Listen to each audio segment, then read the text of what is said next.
Salut à tous, j'espère que vous allez bien. Aujourd'hui, je suis en compagnie de Kelly Phoenix. Salut Kelly. Salut Hector. Très heureux de te rencontrer aujourd'hui, depuis le temps qu'on devait se rencontrer. En effet. Alors je sais que tu es très gros fan de Michael Jackson et aussi chanteur, artiste, un peu tout. Donc comment ça t'est venu un peu déjà la passion pour Michael Jackson? Écoute, merci de me recevoir déjà chez toi, dans ton antre, dans cette magnifique collection que tu as depuis l'année de ma naissance, 1989 d'ailleurs, tu me l'as dit tout à l'heure, c'est assez sympa. Écoute, ma passion pour Michael Jackson, elle date depuis le plus jeune âge. Comme je t'ai raconté tout à l'heure, mon premier album c'était Dangerous, à l'âge de 3-4 ans, c'est mes premiers souvenirs de musique. Et en fait, Michael Jackson m'a suivi toute ma vie. D'une certaine manière, à travers les albums Dangerous, History, Blood on the Dance Floor, et éventuellement après, quand j'avais 12-13 ans, avec la sortie d'Invincible, j'ai revisité tout ce qui était Off the Wall, Thriller, Bad, vraiment découvrir son univers en profondeur, et aussi la période Jackson, parce que j'adore aussi ce qu'il a fait de Destiny et Triumph, etc. Mais oui, non, Michael Jackson, c'est une passion qui date de mon plus jeune âge et qui continue encore aujourd'hui, et c'est encore un artiste qui m'inspire énormément. Ah oui, c'est très très inspirant quoi. Et donc du coup, c'est Michael qui t'a donné envie de faire de la musique. Il m'a demandé. Il t'a pas demandé, dans il ton est venu sommeil. me voir, il m'a demandé. Ouais. Il t'a donné envie de te lancer et de chanter. D'une certaine manière, oui, en fait. C'est-à-dire que mes premiers souvenirs, c'est la danse. C'est analyser son mouvement corporel sur scène, dans les clips, et son style vestimentaire aussi, en plus de la musique. Et j'ai vraiment commencé avec une passion dans la danse par rapport à Michael, à analyser ses différents clips et ses différents lives. Et éventuellement, j'ai commencé à apprendre à faire des moonwalks, à faire des mouvements de robot, des mouvements qu'il faisait sur scène, des chorégraphies entières, dont Smooth Criminal, que j'ai dû apprendre à l'âge de 12-13 ans, et Billie Jean aussi. Et j'ai commencé à faire ça à différents événements, comme des communions, des fêtes, ou des mariages. Et j'ai remarqué que les gens appréciaient ma capacité de danser à un très jeune âge. Et en fait, c'est parti de la danse et après éventuellement le chant. Et c'est vrai que Michael on va dire qu'il est le point de départ, quoi. Au niveau chant et tout, est-ce que tu peux nous en dire plus au niveau de ta musique ou de tes vidéos? Parce que je sais que tu es assez éclectique au niveau de ton art. Merci. Oui, non, bien sûr. Écoute, la musique, c'est quelque chose qui m'a suivi toute ma vie. Ça a vraiment décollé en 2019, c'est-à-dire environ il y a 4-5 ans, quand il y a eu Covid, et que en fait j'ai eu pas mal de temps pour me concentrer sur la création de démos et de musique. Et je dansais beaucoup aussi.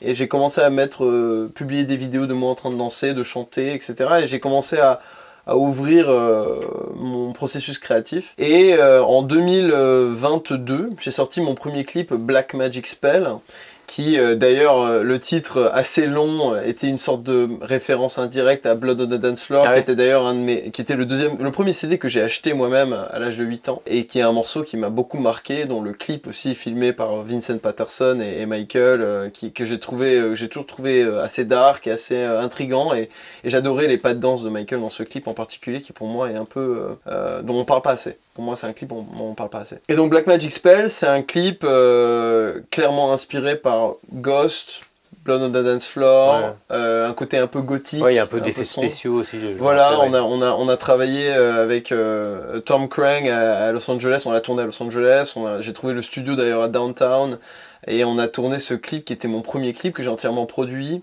Et vraiment, je voulais qu'on ait cette espèce de philosophie que Michael avait, de traiter ça comme un court-métrage, une sorte de film avec une vraie valeur visuelle et au niveau des effets spéciaux, avec les moyens qu'on avait, de faire quelque chose quand même poignant, visuellement fort, et qui avait du goût et qui pouvait tenir sur le temps. Et donc Black Magic Spell, c'était vraiment c'était la folie. On a tourné ça en 6 heures sur une journée, budget assez limité, très rapide. Ouais, mais c'est hyper propre quoi. Peut-être tu dis budget limité, mais c'est c'est vraiment bien fini quoi. Non, c'est adorable. Non, on a beaucoup bossé, c'était un peu la folie, il y avait beaucoup de préparation. de ma part. Pendant presque 1 mois et demi, 2 mois, j'étais à fond, il y avait que ça. L'objectif, c'était de faire un clip vraiment puissant.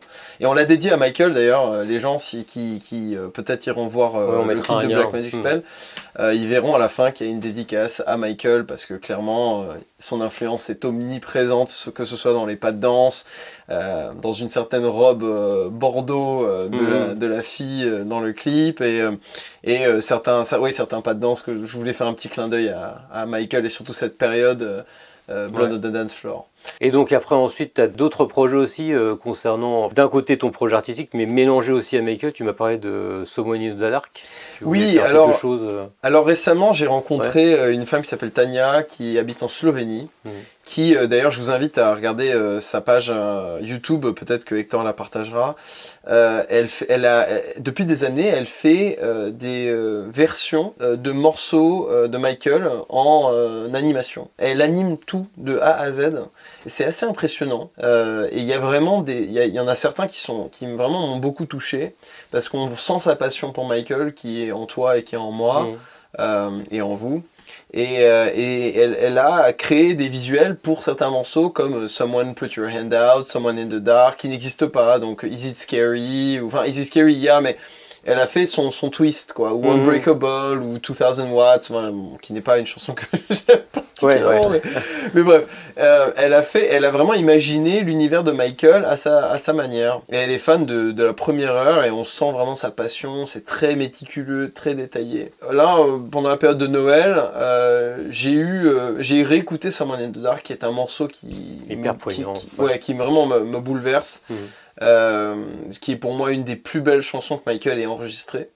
Et d'ailleurs on sent dans la prod et surtout dans sa performance vocale son investissement total et à quel point l'histoire qu'il raconte est personnelle. Un peu son histoire aussi. Et son histoire, c'est autobiographique en fait. Et d'une certaine manière ça l'était un peu pour moi parce que comme tout le monde, et d'ailleurs c'est ça la force de Michael, je crois pourquoi les gens qui sont fans de Michael sont si passionnés par lui, c'est que beaucoup de gens qui sont fans de lui ont dû aussi avoir un moment dans leur vie où ils se sentaient profondément seuls ou en quête d'un ami ou de quelqu'un qui serait là pour eux. Et en fait Michael d'une certaine manière, même si on l'a jamais connu ou si malheureusement on l'a jamais rencontré de son vivant, il a toujours été un peu comme cet ami, ce Someone in the Dark, en fait cette personne qui est dans l'ombre, qui n'est peut-être pas là, mais qui est spirituellement là pour nous dans les moments difficiles, à regarder ses clips, ses lives, écouter ses musiques, on s'émerveille, on se perd, on voyage. Et en décembre, j'ai réécouté Someone in the Dark, elle m'avait encore une fois bouleversé comme elle le fait à chaque fois,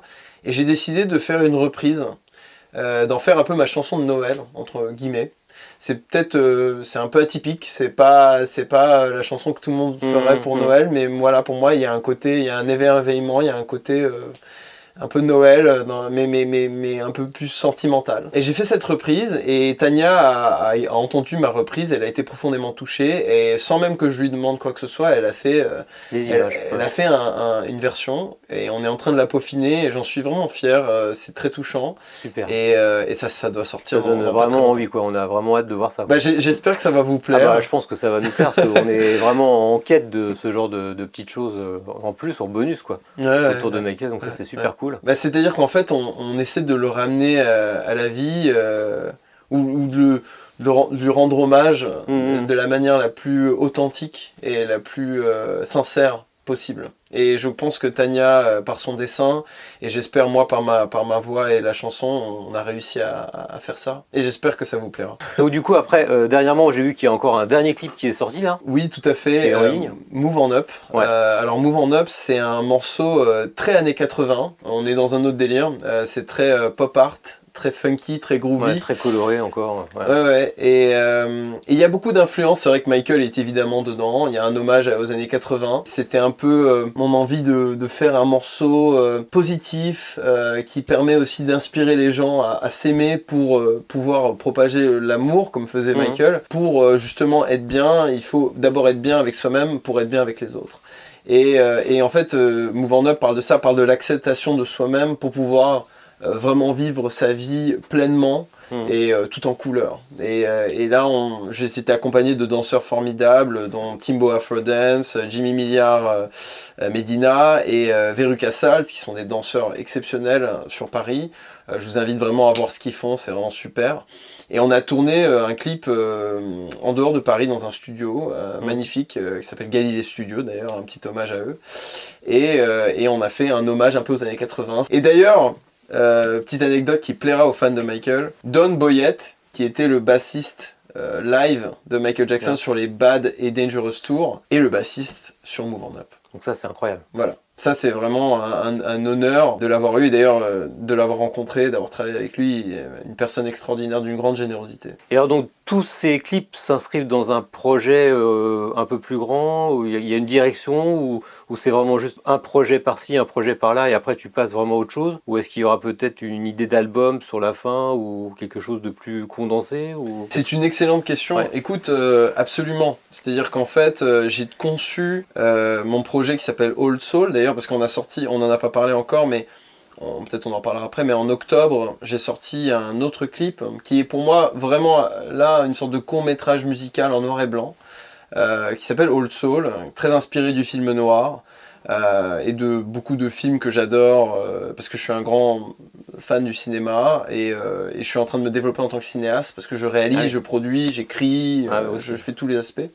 Je casse, enfin, vraiment je suis investi dans tous les aspects du projet. Et en fait, avec Old Soul, on a commencé quelque chose qui serait une sorte de, voilà, mon moonwalker à moi, comme je t'ai dit tout à l'heure. C'est-à-dire vraiment une sorte de collage d'images, mais qui en fait, voilà, est une représentation d'un album et qui aurait un fil narratif entre les clips. Et on est en train de monter pas mal de choses, il y a pas mal de choses à venir d'ailleurs, dont la suite de Old Soul qu'on a tourné, qu'on est en train de monter, et le troisième chapitre qu'on doit tourner, j'espère bientôt. Donc il y a vraiment un acheminement, une histoire, un point A jusqu'à un point B. Ouais. Et en effet, même Black Magic Spell, d'une certaine manière, rentre dans cette mythologie-là. Il y a une connexion entre les clips. D'ailleurs, quelque chose d'intéressant, David Lynch qui a fait le teaser de Dangerous, d'ailleurs. Tous ces films et ces personnages, même si les épisodes sont différents, ils ont tous une connexion, ils sont tous dans le même univers. Et c'est un peu ce que je suis en train de faire. Et en effet, il y a un album qui est planifié pour, j'espère, bientôt. Et puisqu'on parle de ton clip Old Soul, j'ai vu aussi qu'il y avait une grosse influence Smooth Criminal dedans, au niveau de la Corée et tout ça. Bah, tu as bien vu, absolument. C'est-à-dire que c'était Smooth Criminal est vraiment c'est facile à dire, pour moi vraiment c'est mon clip préféré de Michael Jackson.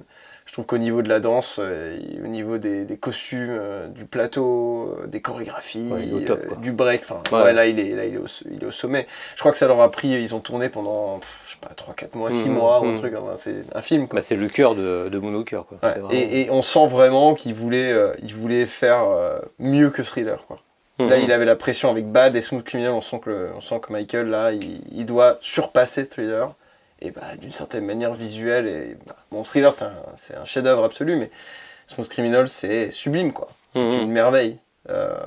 Quand il ressort du break et qu'il danse avec les danseurs, l'énergie, la puissance.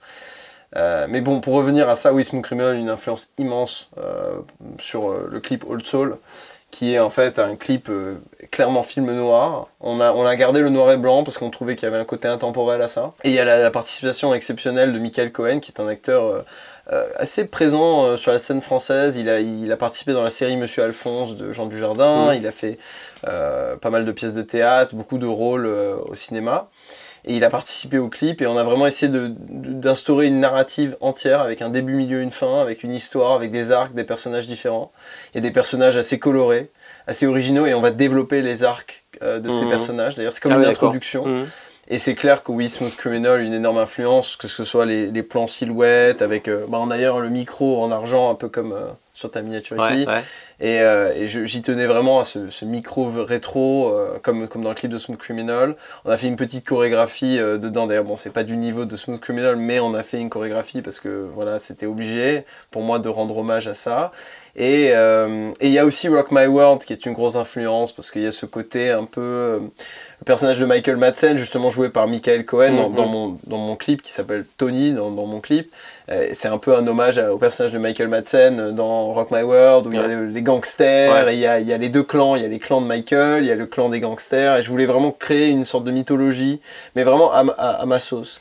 Et là on a le clan un peu des gangsters italiens, et on a le clan un peu mystérieux, vaudou, des personnages un peu plus d'origine africaine, un peu spirituel. Et il y a une raison pour ça. Et ça va venir et ça sera dévoilé plus tard. Mais oui, All Souls, j'en suis très fier. On a tourné pendant environ 2 jours et demi et on a vraiment essayé d'en faire une sorte de film, de mini-film. Il y a un générique, il y a tout un hommage à Rock My World et Smooth Criminal. Cool. Du coup, au niveau de la danse, on a pu aussi t'apercevoir dans un clip de rap, il n'y a pas très longtemps aussi. Exactement. J'étais dans le clip de Bad Man Smooth Criminal de Polo G, qui est un rappeur de Chicago, assez jeune, mais qui est une star montante aux États-Unis, qui cartonne d'ailleurs. Et il a fait un remake de Smooth Criminal. Et donc il y a une histoire assez marrante à celle-là, parce qu'en fait, mon agent, parce que je suis acteur aussi, mon agent à Los Angeles, parce que j'habite entre Los Angeles et Paris, mon agent à Los Angeles m'appelle, me dit ils aimeraient que tu participes à un clip. Et je lui dis c'est quoi? Il me dit ça s'appelle Bad Man Smooth Criminal. Le moment où j'ai entendu qu'il y avait Smooth Criminal dans le titre, j'ai dit je veux participer à ce clip. J'ai pas besoin de plus d'informations, je viens. J'étais devant la plage, j'allais prendre une journée off et il fallait que je retourne jusqu'à... Bon, pour ceux qui sont en Californie, ils comprendront, les autres seront peut-être un peu perdus. J'ai dû faire toute la ville en fait. J'ai dû retourner chez moi à West Hollywood pour me changer et j'ai mis mon costume à rayures exactement comme Smooth Criminal, la chemise, la cravate. J'étais habillé comme un des danseurs derrière Michael. Je fonce à Santa Monica où il y a le tournage, j'arrive, la costumière déjà me dit bon toi c'est bon, on n'a pas besoin de t'habiller. Genre en mode t'es prêt quoi. Et c'était trop drôle. Et en fait, à la base, il n'y avait pas de danse prévue dans ce clip. Ce qui s'est passé, c'est que j'étais figurant, casté comme figurant. Je suis là, on est en train d'attendre, parce que sur les plateaux, on attend, c'est long. J'attends. Et je parle avec des mecs avec qui on attend, des autres acteurs, et je danse dehors. Les mecs me disent, mais tu devrais leur dire que tu sais danser, que tu sais faire la choré. Je dis ah ouais tu penses? Il me dit ouais vas-y. Et donc pendant une pause, je suis allé voir l'assistant réal et je lui ai dit je connais la choré par cœur, je sais pas vous avez prévu de la danse, je sais pas mais en tout cas si c'est le cas, moi avec plaisir, je propose je fais une petite danse, un truc. Et l'assistant réal me dit on n'a pas prévu ça mais tu sais quoi, c'est une super idée. Et donc voilà, 1 heure passe, 2 heures passe, 3 heures passe, 4 heures passe, 5 heures passe. Presque 6 heures passent et il est minuit et l'assistant réal dit bon les acteurs vous pouvez rentrer chez vous, c'est bon, merci pour tout, merci pour votre aide. Moi je me dis punaise, j'ai pas dansé quoi. Et je vais derrière l'assistant réal et je tape sur l'épaule, j'oublierai jamais. Et je lui dis salut, dis-moi, tu as encore besoin d'un danseur? Parce que il m'a dit, parce que tu sais, je suis chaud si c'est possible. Il me dit je sais pas, tu sais, on a terminé, on a tout tourné. Je lui dis mais t'as pas vu les pas de danse? Et là, je sais pas, dans mon test, en lui disant ça, il a demandé au réal, il a dit Arad, le réalisateur s'appelait Arad, il dit Arad, en anglais genre this kid can dance, genre ce gars sait danser. Et je commence et je me dis si je fais pas un pas, ils vont rien faire. Parce que c'était la fin de la journée, ils étaient tous crevés. Je fais un spin, je fais un petit move. Et il y a le producteur, il est là, wow! Et donc tout de suite, ils disent, bon, ok, on va te mettre une lumière, de la fumée. Ils m'ont donné une prise, une seule prise. Et cette prise-là, j'oublierai jamais parce que je me suis dit, là, t'as une opportunité. Et ce qui s'est passé, c'est que je me suis perdu dans le truc et je me suis dit, comment Michael le ferait? Vraiment, genre, j'ai pas trop réfléchi, j'étais dans le feeling.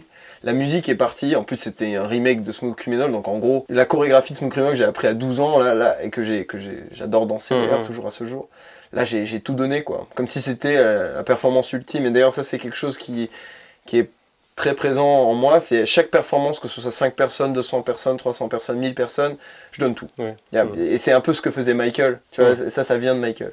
Et donc je fais cette prise, et genre toute l'équipe applaudit, sont choqués, ils me disent c'est incroyable, c'est super, bravo, le réal me prend mon numéro et tout. Et je pars, et j'étais le dernier acteur, parce que tous les autres figurants et acteurs étaient partis. Et je rentre, je suis là avec mon chapeau, habillé un peu comme ça d'ailleurs. Et je rentre je suis sur le point de rentrer dans ma caisse, et un des mecs de l'équipe de prod, il me dit bravo, t'as cartonné, continue. Et il me dit d'ailleurs, le clip sort demain. Ah oui. Donc ils ont tourné le clip, 24 heures plus tard, le clip est déjà et tout. Ouais, ils ont monté sur le plateau.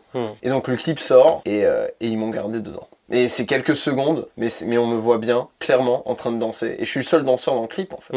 Et donc ça, déjà, c'était énorme pour moi parce que c'était ma manière de faire hommage à Michael Jackson de la meilleure des manières. Mais encore plus fou que ça, je m'attendais pas à ce qui s'est passé par la suite. C'est-à-dire que ce qui s'est passé par la suite, ça m'a surpris. Parce que j'étais pas mis au courant. 2 ans plus tard, je me réveille et mon pote producteur Sergio German d'ailleurs, qui a bossé sur Old Soul, on lui fait un clin d'œil parce qu'il est fan de ta collection d'ailleurs, un grand fan de Michael Jackson et producteur de Kendrick Lamar et de grands artistes américains et il aimerait vraiment voir ta collection. Il m'appelle un dimanche matin et avec le décalage entre Los Angeles et Paris, moi je dormais, le matin je vois 5 messages de Sergio, il me dit mec t'as regardé, t'as vu ou pas? Je dis mais quoi? Mec t'es dans le documentaire des 40 ans de Thriller. Ouais, j'ai vu ça, ouais, c'est fort. Et moi, je me dis, mais c'est pas possible, c'est incroyable. Quelle était la chance qu'ils mettent ça dedans, quoi. Et je vois le documentaire et je vois en effet, voilà, on voit mon passage en train de danser qui est 5 secondes. Mais c'est le passage de la danse du clip de Polo G parce qu'ils avaient interviewé le rappeur pour Thriller 40. Cool, et donc au final, bah, d'une certaine manière, même si bon, j'ai quelques réserves sur le documentaire, il y a des belles images du Victory Tour, je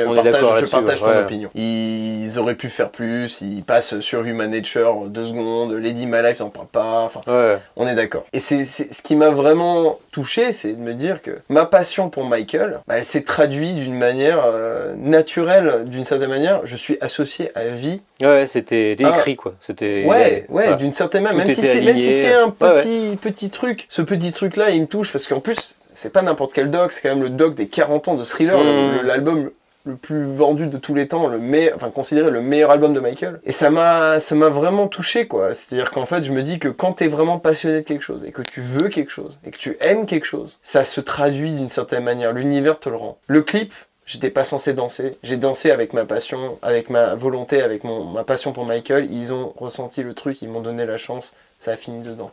Le documentaire, ils ont vu ma danse, ils savaient même pas qui j'étais.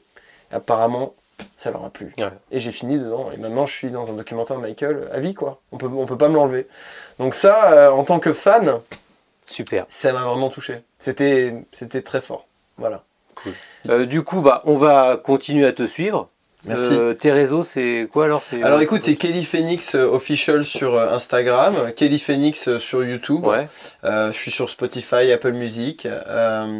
Oui, je vous invite à regarder tout ça et j'espère que ça vous plaira. Et on planifie des dates sur Paris et éventuellement de retour à Los Angeles. Peut-être des shows aussi, peut-être. Oui, des concerts. Des concerts. Donc ok, bah, on va suivre tout ça alors.